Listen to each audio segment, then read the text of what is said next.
नमस्कार दोस्तों, संघाई सहयोग कॉरपोरेशन से जुड़ी एक मीटिंग है जिसका नाम है council of heads of governments यानी CHS। इसकी मीटिंग जो CHG की मीटिंग है ये पाकिस्तान होस्ट कर रहा है। पाकिस्तान के इस्लामाबाद में ये मीटिंग होने वाली है 15 से 16 अक्टूबर के बीच में। तो चर्चा इस बात की हो रही है क्योंकि पाकिस्तान ने सभी SCO जो SCO देश हैं, संघाई कोऑपरेशन ऑर्गेनाइजेशन के जितने भी कंट्रीज हैं सबके हेड को इन्वाइट किया है। इसमें भारत के प्रधानमंत्री PM मोदी को भी इन्वाइट किया गया है। तो चर्चा इस बात की हो रही है क्या PM मोदी जाएंगे और जो SCO समिट है ये भारत के लिए कितना ज़्यादा जरूरी है, कितना अहम है, या भारत के लिए जरूरी है या मजबूरी है। इन सारे पहलुओं को समझेंगे डिटेल से। तो बने रहिए वीडियो के लास्ट तक। चैनल पर नए हैं तो सब्सक्राइब लाइक शेयर जरूर कीजिएगा। तो आइए स्टार्ट करते हैं इस चीज़ को।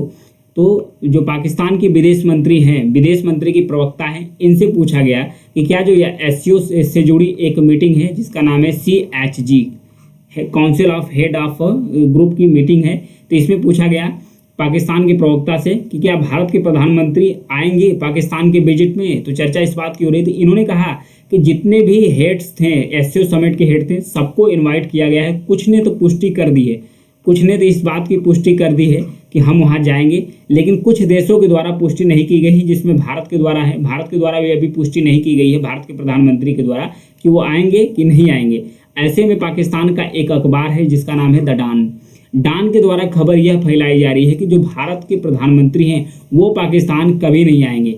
इस पर भारत के विदेश मंत्रालय के द्वारा एक स्टेटमेंट जारी कर कहा गया कि किसी भी भारत को लेकर, किसी भी अटकलबाजी को लेकर बयानबाजी किसी को नहीं करना चाहिए। तब द डान लिखता है कि भारत ने अब तो जो अटकलबाजी है इसमें और भी जान डाल दिया, यानी हो सकता है कि भारत के प्रधानमंत्री यहाँ पर जाएं।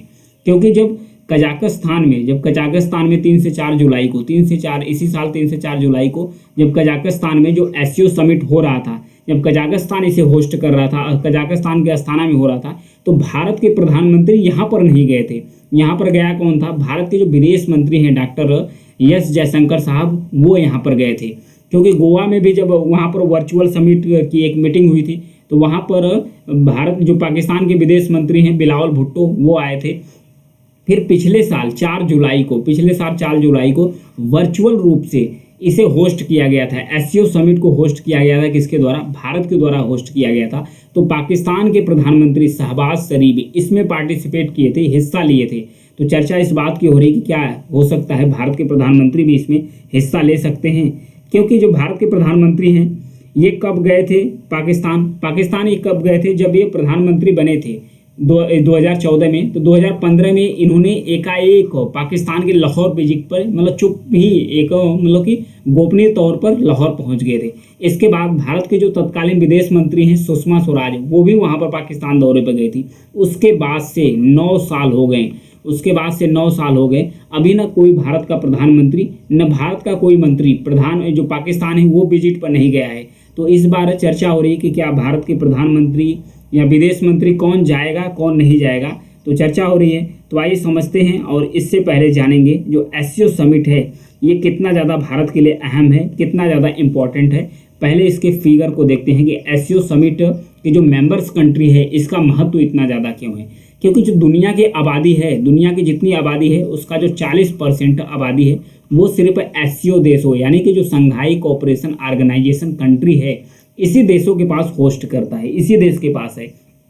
अगर आबादी तो ये हो गया, और GDP की बात किया जाए तो $3.17 ट्रिलियन भारत के पास है और $17.73 ट्रिलियन चाइना के पास। यानी भारत और चाइना को अगर मिला दिया जाए तो $20 ट्रिलियन से अधिक इकोनॉमी सिर्फ 2 देशों की है जो SCO देशों की मेंबर्स कंट्री है। बाकी भी और कंट्री है जिनके पास जिसकी इकोनॉमी है, अच्छी खासी इकोनॉमी है, तो ये महत्व रखता है। तो अब समझते हैं SCO के बारे में कि SCO का जो इतना महत्व है ये क्यों महत्व है।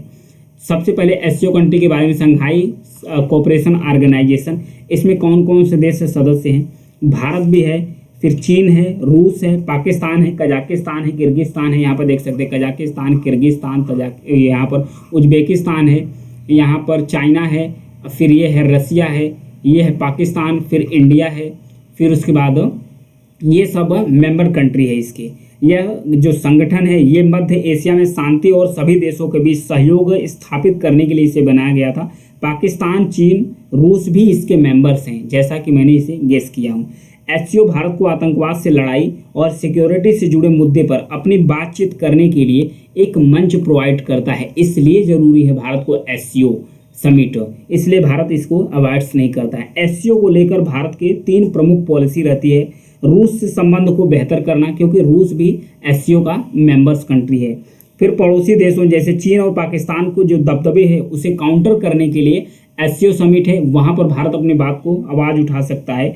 फिर तीसरा पॉलिसी है भारत की कि सेंट्रल एशियाई देशों के साथ सहयोग बढ़ाना, और जो एससीओ देश हैं इससे जुड़ने के लिए भारत का प्रमुख लक्ष्य है सेंट्रल एशियाई रिपब्लिक, यानी कि जो सेंट्रल एशियाई रिपब्लिक के देश हैं, खास करके जो 4 देश हैं। 4 देश कौन है सेंट्रल एशियाई रिपब्लिक के? कजाकिस्तान, किर्गिस्तान, फिर उसके बाद तजाकिस्तान, यहाँ पर फिर उज्बेकिस्तान। ये 4 कंट्री है। ये 4 कंट्री भारत के लिए बहुत ज़्यादा इंपॉर्टेंट है। क्यों इंपॉर्टेंट है? इन देशों के साथ कनेक्टिविटी की अभी भी भारत के पास कमी है। चीन का इस इलाके में दबदबा है काफ़ी ज़्यादा, भारत के लिए ऐसा करने में काफ़ी मुश्किलात आती है क्योंकि चाइना इस पर ज़्यादा डोमिनेंस करता है। इसलिए भारत चाहता है कि जो सेंट्रल एशिया है उसकी भारत से सीधा संबंध हो और सीधा भारत का जो पहुंच है वो स्थापित हो। 2017 में एससीओ से जुड़ने के बाद सेंट्रल एशियाई देशों के साथ भारत का जो व्यापार है इसमें तेजी आई है, क्योंकि 2017 और 18 में भारत और जो सेंट्रल एशियाई की जो मैं 4 देश बताया हूँ इसके साथ भारत का जो व्यापार था वो 11,000 करोड़ था। कितना था? 11,000 करोड़ रुपए था। अभी 2019 और 20 का जो फिगर आउट है, मतलब डाटा है, उसके अनुसार है 21,000 करोड़ हो गया है। 21,000 करोड़ हो गया है, यानी कि भारत का जो व्यापार है सेंट्रल एशियाई देशों के साथ बढ़ा है। इसी दौरान भारतीय सरकारी और प्राइवेट कंपनियां भी इन देशों में, चाहे गोल्ड माइनिंग हो, चाहे यूरेनियम का जो खान हो, माइनिंग हो, बिजली हो, एग्रो प्रोसेसिंग यूनिट हो, इसमें इन्वेस्ट बहुत ज़्यादा भारत की कंपनियां की हैं, प्राइवेट और सरकारी दोनों कंपनियां। सेंट्रल एशियाई देशों में दुनिया के कच्चे तेल और गैस का करीब बताया जाता है कि सेंट्रल एशियाई की जो देश है ना, यहाँ पर 45% गैस और जो क्रूड ऑयल है इसके रिजर्व मौजूद हैं। इसका एक्सप्लॉयटेशन यानी दोहन अभी तक नहीं किया गया है। इसमें भारत को फ़ायदा हो सकता है, क्योंकि भारत अपनी ऊर्जा ज़रूरत को पूरा करने के लिए सेंट्रल एशियाई का जो रिजर्व है इसमें इन्वेस्ट कर सकता है। इससे भारत की जो ऊर्जा ज़रूरत है वो पूरा हो सकता है। भारत की नज़रों में जो एससीओ है इसके जो ताज़ा सम्मेलन हुआ है इसके दौरान सेंट्रल एशियाई देशों के साथ अपना जो संबंध है भारत और भी मजबूत किया है। इसलिए भारत के लिए जो एससीओ समिट है ये काफ़ी ज़्यादा महत्वपूर्ण हो जाती है। इसलिए भारत एससीओ समिट को स्किप नहीं कर सकता। अब देखने वाली बात यह है कि क्या भारत के प्रधानमंत्री पाकिस्तान जाते हैं, या भारत के विदेश मंत्री ही पाकिस्तान जाते हैं, या फिर कोई नहीं जाता है। ये देखने वाली बात होगी। जो समिट होगा ऑर्गेनाइज 15 से 16 अक्टूबर को, उसे एनालिसिस करके बताऊंगा। तब तक के लिए धन्यवाद।